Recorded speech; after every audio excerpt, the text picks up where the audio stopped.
시청자 여러분 안녕하십니까? 이데일리엔 마감 전에 살펴보는 주요 경제 뉴스입니다. 첫 소식입니다. 금융감독원이 소비자 보호를 위한 조직 개편에 나섭니다.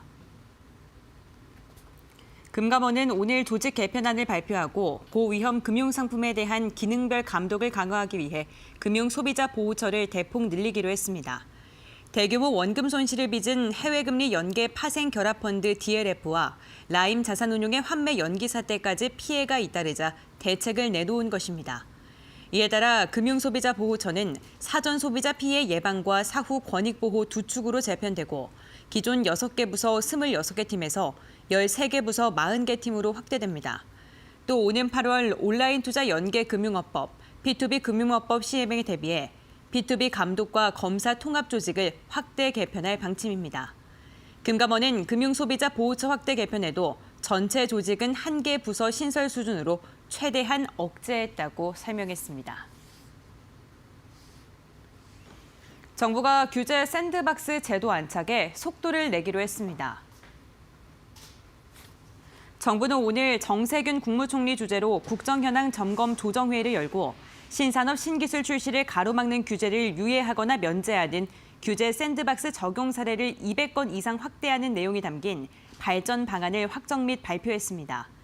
지난해 규제 샌드박스 사례는 195건으로 목표의 2배 가까운 성과를 냈습니다. 정부는 올해 200건 이상 승인 사례가 나오도록 지원센터를 설치해 신청 접수와 컨설팅 등을 지원할 예정입니다. 이에 관계가 첨예하게 대립할 경우 부처별로 갈등조정위원회를 구성해 합의점을 모색할 방침입니다. 또 규제 샌드박스 승인 제품에 대해선 공공기관 수의 계약을 허용하고 전용 펀드를 4년간 3천억 원 규모로 조성해 기업들을 지원할 예정입니다. 펄어비스의 검은 사막이 해외에서 호평을 받고 있습니다. 펄어비스는 자사의 대표 다중 접속 임무 수행 게임 검은 사막이 북미 유럽 등지에서 연이어 최고의 게임으로 선정됐다고 밝혔습니다.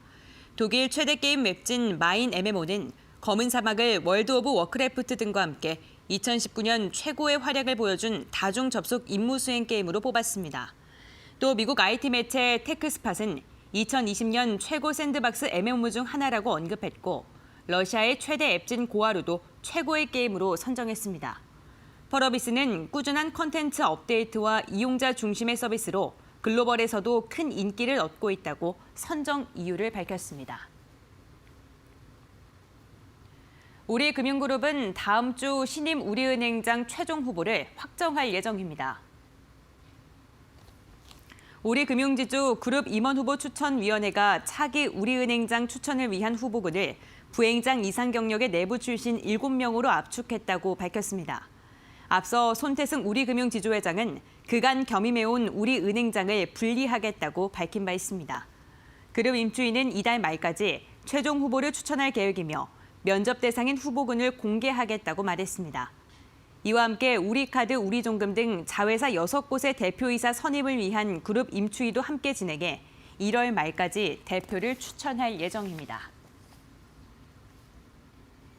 현대차가 인도 신차 품질 조사에서 차급별 최우수 품질상을 휩쓸며 최고 수준의 품질 경쟁력을 입증했습니다. 현대자동차는 최근 글로벌 시장 조사 업체 JD파워가 발표한 2019 인도 신차 품질 조사에서 베뉴 등 5개 차종이 최우수 품질상에 이름을 올렸다고 밝혔습니다. JD파워는 모두 7개 차급에서 가장 높은 품질의 자동차를 발표했으며 이 중 5개의 차종이 현대차가 각 차급별 1위를 기록했습니다. 현대차는 특히 지난해 5월 출시에 큰 인기를 얻고 있는 베뉴가 최고 품질상을 수상한 것에 대해서 많은 의미를 두었습니다. 지난해 주택 매매 거래량이 2012년 이후 지난 7년 중에 가장 적었던 것으로 나타났습니다. 국토교통부 발표에 따르면 지난해 주택 매매 건수는 80만 5천 건으로 집계됐습니다. 이는 2018년 대비 6%, 5년 평균 대비 각각 20% 감소한 수치입니다. 특히 수도권의 주택 매매 거래량 감소가 영향을 미쳤습니다. 지난해 연간 수도권 거래량은 39만 9천 건으로 전년 대비 15% 감소했습니다. 반면 지방은 전년 대비 5.4% 증가하면서 40만 6천 건을 기록했습니다. 주택 매매 거래량은 줄었지만 전월세 거래량은 2018년 대비 6.8% 늘어났습니다.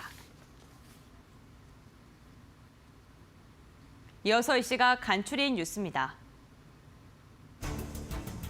라임 자산운용의 환매 중단 사태로 피해를 본 투자자들이 특정 지점에서 라임 펀드를 집중적으로 판매한 대신증권에 대해서도 법적 대응을 추진한다고 전했습니다.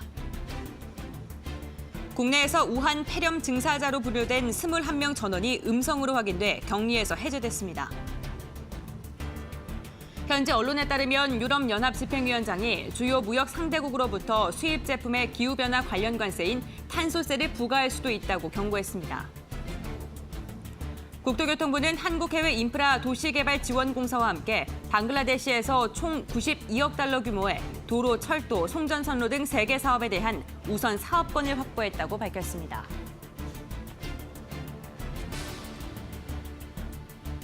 이데일리엔 마감 전에 살펴보는 주요 경제 뉴스 함께 확인해봤습니다.